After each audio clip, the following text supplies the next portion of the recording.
Good afternoon, everyone. Thank you so much for coming. I feel like a bit of a party pooper having stopped all the networking and in the outside space there.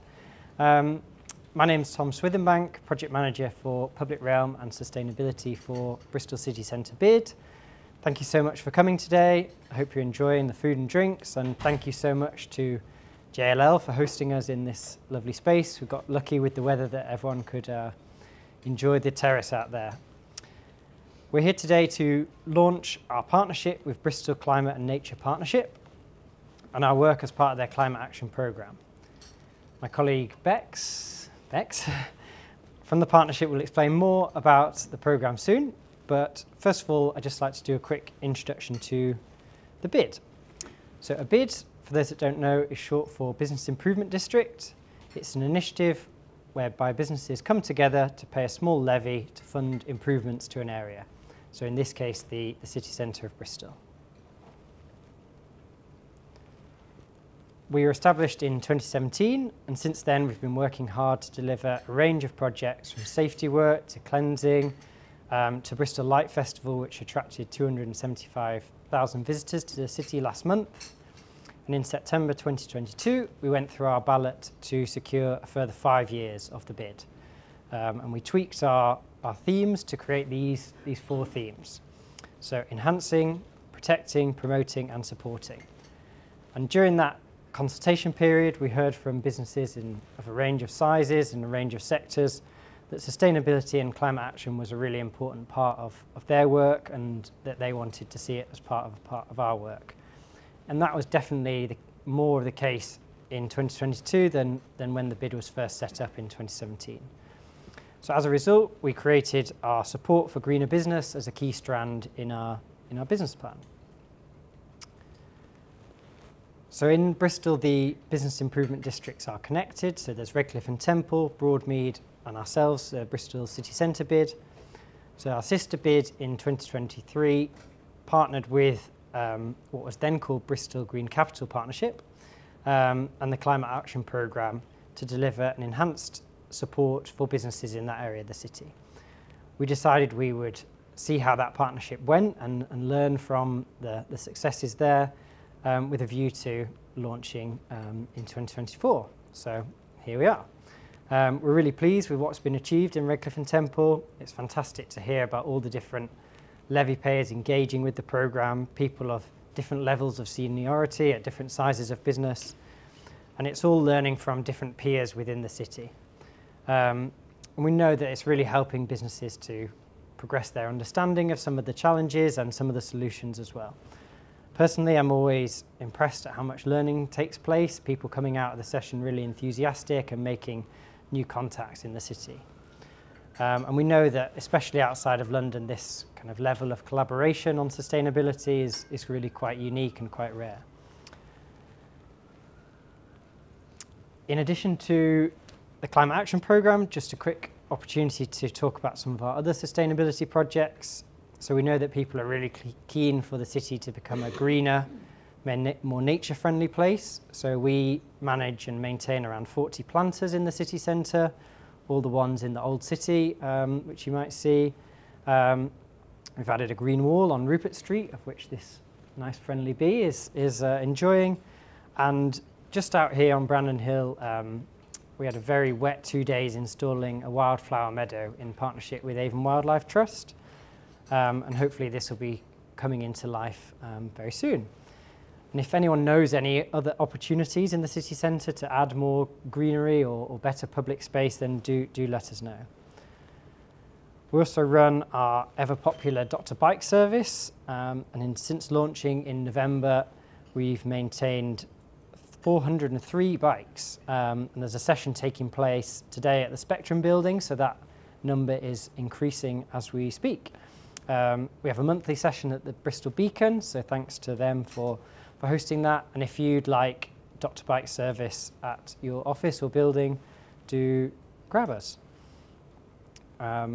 Finally, we launched recently our Cargo Bikes for Business project, which aims to encourage businesses to switch to receive their goods and services by bike rather than by van. So this might be the catering, like a catering for today, the fruit and toiletries you receive. It might be a gardener or plumber that has to visit the building, or if you're a hospitality venue, it might be your produce.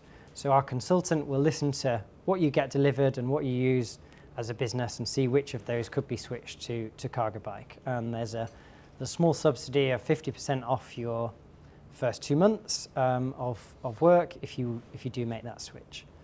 And yeah, do let us know if there's any other projects that you'd like the bid to work on, or things you've seen, or things that we can help with. From the team, we've got Vicky, Paula, Jenny, and Laura. So do grab us if you have got an idea or any questions about the bid. And I'll pass over to Bex to tell you more about the Climate Action Programme. Please do get involved. It's been a real success in Redcliffe and Temple, and we're really looking forward to seeing how it progresses in the city centre bid. Thank you.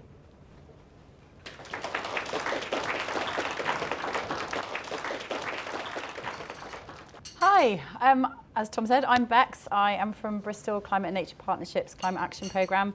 Thank you so much for joining us today. It was really encouraging for us to see that there is obviously a real enthusiasm to get involved with climate action or progress the work that you're already doing in this area of the city. So yes, thank you from all of us. I'm really excited to see you all, and hopefully we'll get to know you all a little bit more as this partnership progresses. Before I do tell you about the Climate Action Programme, I would just like to tell you a little bit about the partnership. Some of you may have known us, as Tom said, as Bristol Green Capital Partnership, which still feels very weird to say now because we have very much embraced our new brand and identity. And in case you don't know who we are, we have been in Bristol for quite a long time now. We're a CIC, and we are dedicated to catalysing collective citywide action towards a zero carbon, nature-rich and socially just Bristol. And I always say to businesses when I meet with them, like, if you need to connect with someone in the city around climate and nature, come and talk to us. And the reason I say that is because we collaborate in every project and activity that we deliver. We work with policymakers, the public sector, businesses, charities, communities and underrepresented groups, and we help them to design and implement their response to the climate and nature crises in a fair, fast and interconnected way. And we are also a free membership network for Bristol. It is, as I said, completely free to join our network of organisations. We've got 1,200 organisations and counting who have joined our network. And through that, we enable positive change around climate, nature and social justice. So if you are looking to get more involved in climate and nature action, to tap into all the great work that's happening here in the city, please do join our partnership. I will obviously send you a link to join after the event today. And our work across the city is enabled by our fantastic supporting members and our partners, of which Redcliffe and Temple Bid and now the City Centre Bid are part. And with their support, we work towards our vision by delivering projects right across the city, including the Climate Action Programme, which brings you here today. And I will come on to that in just a minute, but the rebrand for us was quite a big deal, really exciting, and we absolutely love it. So if you did know us as Bristol Green Capital Partnership, we hope that you love it as much as we do. And if you're new to us today, we hope that it feels accessible and speaks to you and is as positive as we are about what can be quite a complex subject, I suppose. So the Climate Action Programme, the partnership launched this back in 2021 due to a growing response from organisations of all shapes and sizes for greater support to head towards their climate goals. Now, we deliver support, free practical support through our programme by delivering events. We create resources in collaboration with local experts, and we deliver peer-to-peer learning opportunities across the city to provide the support that organisations are looking for and inspiration as well. So, and through these deliverables, we promote best practice, we identify solutions to challenges, and we foster a sense of community. And I would say that is one of the things that has been so exciting about our partnership with Redcliffe and Temple Bid over the last year, and what I'm most looking forward to about working with the City Centre Bid. And I will come on to these partnerships now. So, as Tom sort of touched upon, we partnered with Redcliffe and Temple Bid at the beginning of last year, and the purpose of that was really to tailor our programme to meet the needs of organisations and embedded a localised approach to the programme. So I secured my dream job in January, and I've absolutely loved meeting with businesses all the way across this year. As Tom said, it doesn't matter whether you're right at the start or progress quite significantly, there's quite a lot of learning to be done in this space, and we're really, really happy to be supporting with that. The partnership, as Tom touched on, evolved due to really a shared commitment to support organisations in the city to head towards their climate goals and help our city as a whole reach its net zero target. Bristol City Centre bid also shares this commitment, and we're really, really excited to be teaming up with them this year. So really, as it works in practice, is that we go out and we try and gather insights into what is happening in this space. What do businesses need? What are they working on? What's working really well and what can we celebrate? But also, what are the challenges and how can we help them overcome those? So as engagement officer, I'm your main point of contact for the programme. I would love to meet with you to understand where you're at and how we can help. And then depending on what I hear and what we hear through our events and events like this, we will tailor our programme of support to meet your needs. And so that is how it's going to work in the city centre as well. It's how it's worked in Redcliffe and Temple. And I think the thing that I would like to share with you, as I did at our celebration drinks the other week, is that commercial and sort of the competitive element that you might find in business generally seems to sort of dissipate when it comes to climate action. Businesses genuinely really want to help each other learn and share their experience. So you're certainly not alone, whether you are, right at the start or further forward.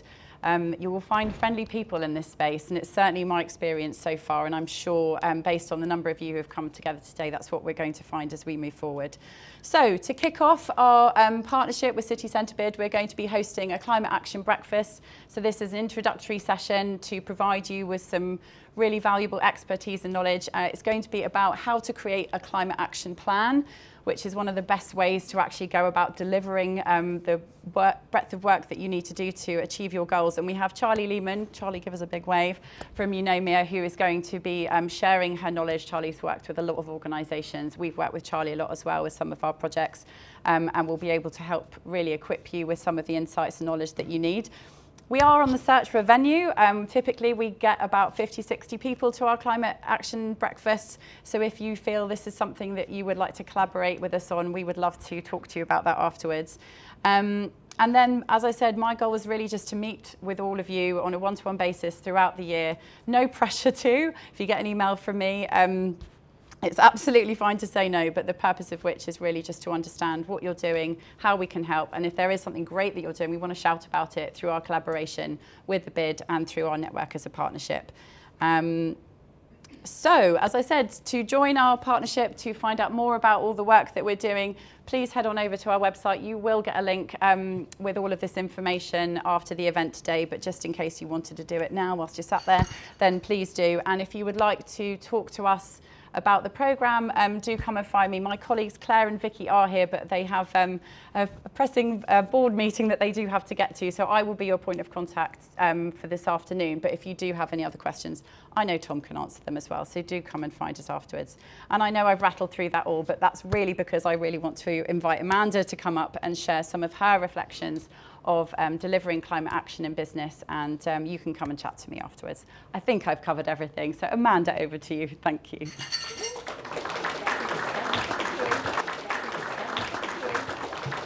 Thank you. Thank you so much. And it was great to hear all of that. I'm Amanda Skeldon. I'm Climate and Nature Director at JLL, which just aligns so beautifully with the Climate and Nature Partnership. And as you're here, so it would have been rude not to come along and share some thoughts with you. I joined JLL around 2 years ago. And before that, I worked for an organisation that some of you may know called Business in the Community, working with businesses around their environmental and climate activity. So real estate was very new to me, but kind of working with businesses and understanding what those challenges are around climate and nature was a space that I've been playing in. Not playing in, but because it's so evolving all the time, working in for quite some time. So today I just want to share some reflections on JLL's Climate Action Plan. As I say, I joined about 2 years ago, and one of the key things I wanted to do was revise our UK action plan to make sure that it felt like it was as current as possible and as aligned with sector thinking and ambition as possible. So this is the very high level bit of our action plan. And the reason we changed this and what we looked at was fundamentally at a global level, we are committed to achieving net zero by 2040. However, that was very much driving everything to an extent at the cost of everything else, or there were bits of innovation going on everywhere. And what I really wanted to do is bring that all together. So our climate action plan looks at these 4 areas that will shape our response to the climate and nature crises. And again, I loved picking up, Bex, your comment, because it feels so similar that we want to create a just and equal society. So we want to support a just transition to a resilient, nature-positive, net zero future. So beautifully aligned with what you're saying there. And we have these 4 areas that we focus on. So net zero being obviously the real driver, and that is our North Star, is how do we decarbonise at the rate required to achieve the Paris commitment and all of the other ambitions, whether they're regional, national, global. But we're aware that we need to do that in a much more holistic approach. So we want to make sure that we're also understanding the resilience aspect of that. We have already reached a point where this year, or the end of last year, we were reaching above 1.5 average rise in temperature, and that's only going to continue. The best case scenario, you know, if we scrape 2 degrees or we just go over and come back down, the climate is changing. We're all experiencing those extremes of rain and those extremes of heat pretty much within the same time. We have the lovely bit of having huge droughts and then rain, which falls on land and causes local flash flooding. So how do we make sure that we're resilient to that? We're also quite heavily focused on the circular economy as a principle. So looking at how we manage our resources, the resource use, how we manage waste, to ensure that we're doing that in a system that both reduces embodied carbon and reduces the amount of carbon that's used in everything that we're doing, but also so that it restores the natural system. So it's really important from a perspective of embodied ecological impact. So the stuff is coming from somewhere and it's destroying nature in one way or another to get to us.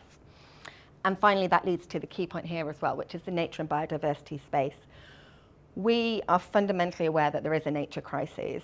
I'm sure all of you are to a greater or lesser extent, and I'm sure you've all probably heard as well that the UK is one of the most nature depleted countries in the world, which is fundamentally quite terrifying. And we really need to address that. So that's a key aspect for us as well. We're also really aware that whatever your climate transition plan is and your ambition around net zero, that will only be achieved if we also protect, restore and enhance the amount of nature that we've got, our natural carbon sinks across the world.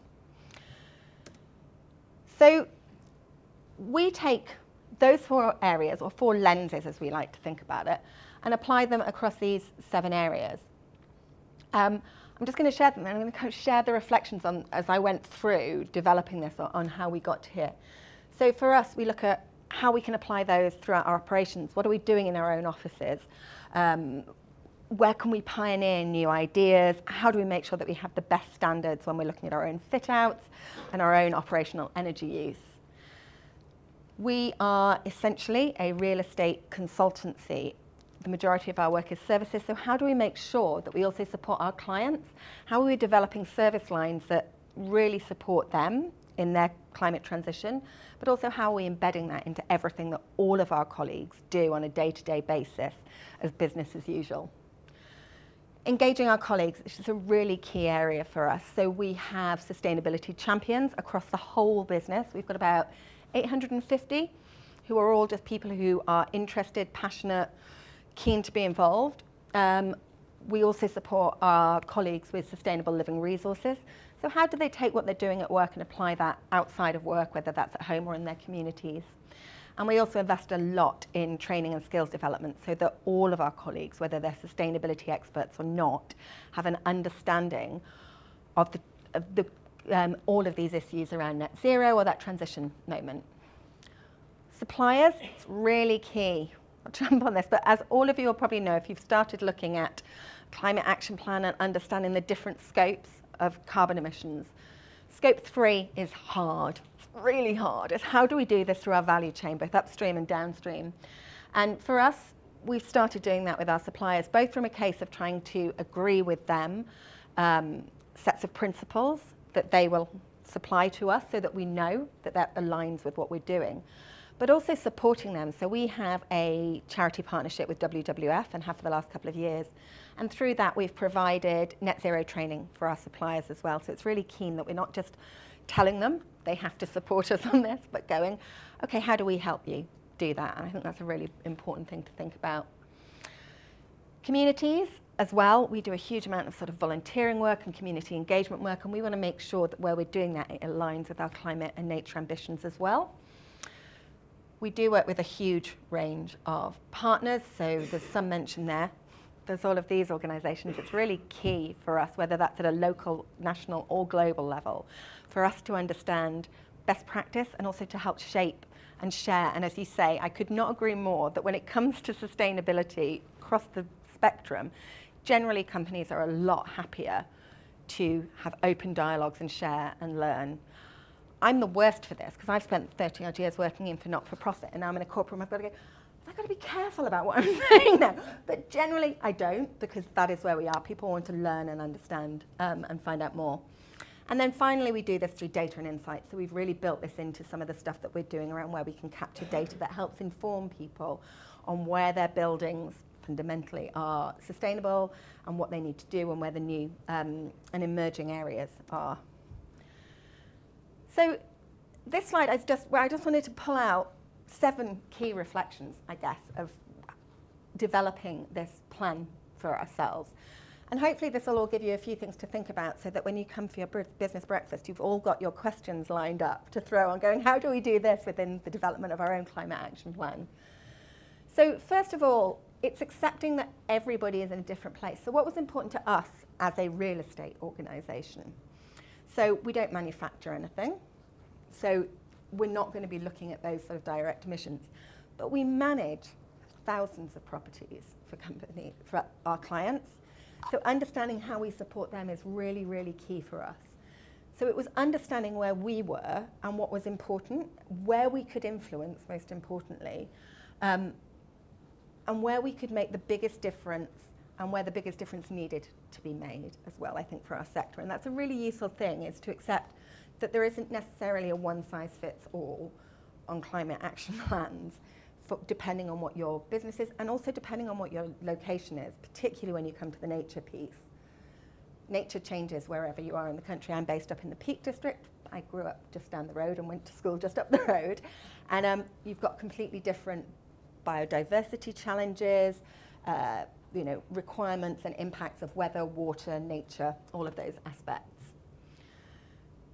Learning from the sector, and I think that beautifully aligns again with what you were saying, Bex, around these sort of organisations and these sort of groups and networks.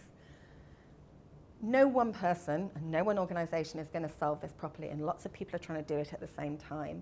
There is a huge appetite and opportunity to learn and share. So for us, it is definitely a two-way street. We really want to support the sector with learnings from what we've done, what we've pioneered in our own offices, what we've pioneered with clients.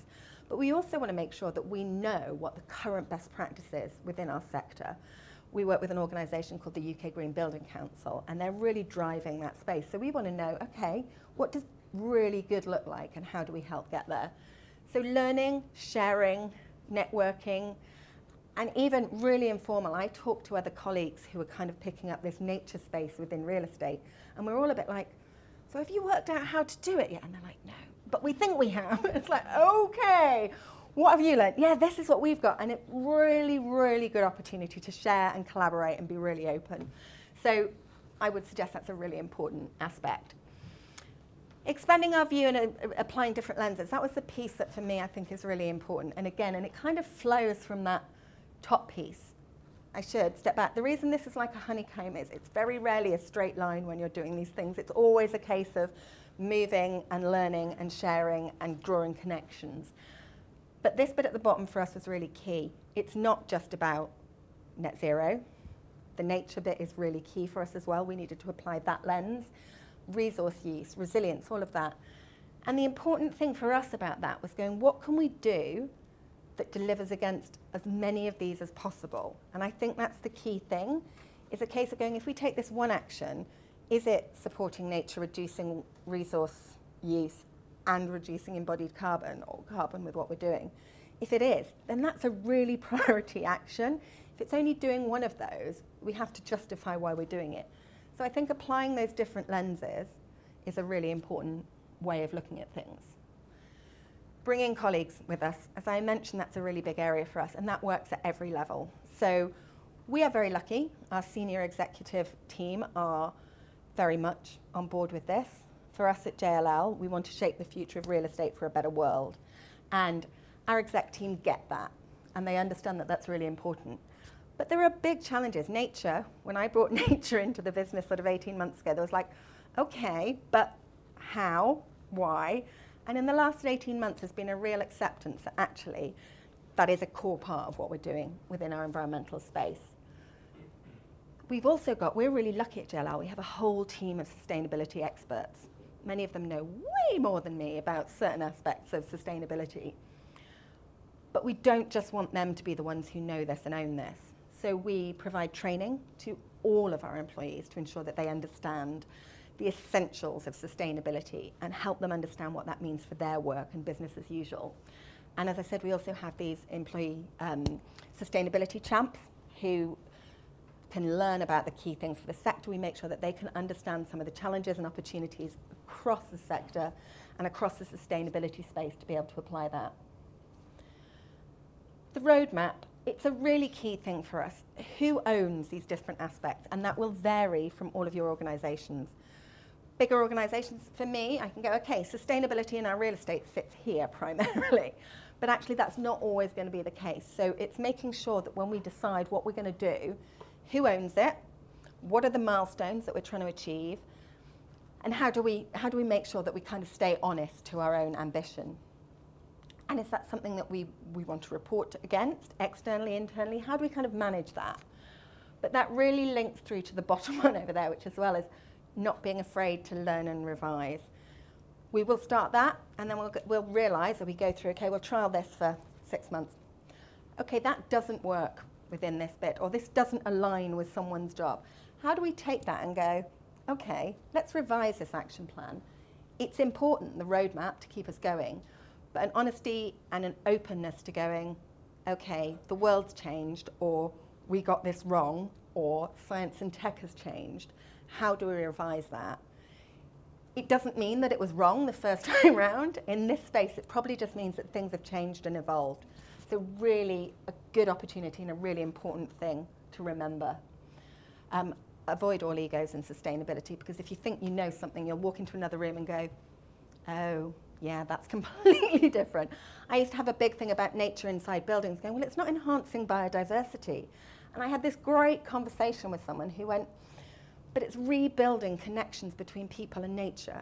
And unless we do that, we are not going to drive change at the scale we need. And I suddenly went, oh yeah. And I'd been afraid of going, we need to worry about it outside. We need all of this big green space outside. And there is a real value inside, and it's opening your mind to new, different approaches. And that links to that final point on the top there, which is try something new. For us, we know the spaces where we can trial things. And so that's what we try and do. Where can we innovate? Where do we have buildings that we might be able to innovate about how we apply nature on and around the space? Where can we provide spaces that we go, okay, energy usage in buildings is really hard to get down and still deliver a really high-end building. How do we trial something in that space? And that is something that I would look at all of you and go, regardless of what business you are in and your organisation, regardless of size, there's a chance that there's somewhere you can go, okay, let's just try this. And fundamentally, if we want to change things as fast as we need to, everybody needs to try and do that a little bit, because we don't have all the answers. The Paris commitment is based on technology that doesn't yet exist. Fundamentally, if we're going to achieve all of our net zero ambitions, we need new things to be proven, new things to be developed, new things to be trialed, and we need to learn really fast. We need to learn, trial, fail. If we're going to fail, fail fast and move on and find something new. But it doesn't have to be anything huge. It could be a really small thing. Find the space where you go, my business could trial this because of the way we work. Or let's try this. Or who could we work with to pilot this opportunity? It could be a really great place if you happen to have one of those networking breakfasts where you go, oh, so you're working in that space and we're working here. Let's trial this, one opportunity or another. But that space is really important to help shift the dial. All of us need to be able to kind of try something new. I have one last slide which beautifully aligns as well, because I think the key thing that was important for me is around a just transition as well. It's very easy to look at it through a business lens. It's harder to take on board the huge number of stakeholders that need to engage with what you're doing. And I've just thrown this quote up from Ban Ki-moon, which is, "The transition to a sustainable future requires a just transition. And this means ensuring that workers and communities affected by the shift to renewable energy are supported and given the opportunities they need to thrive in the new economy." So the key thing that I would say there is just understand your stakeholders and engage them. Bring in diverse voices. Is it the communities that you're working with? Is it your customers?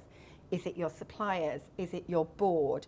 Is it your sector? But really understand those and make sure that you're bringing everyone with you and making sure that this is a just transition, because we need to make sure that it is. A transition that only serves the rich and those who can afford to do it is not going to lead to an equitable, sustainable, just future.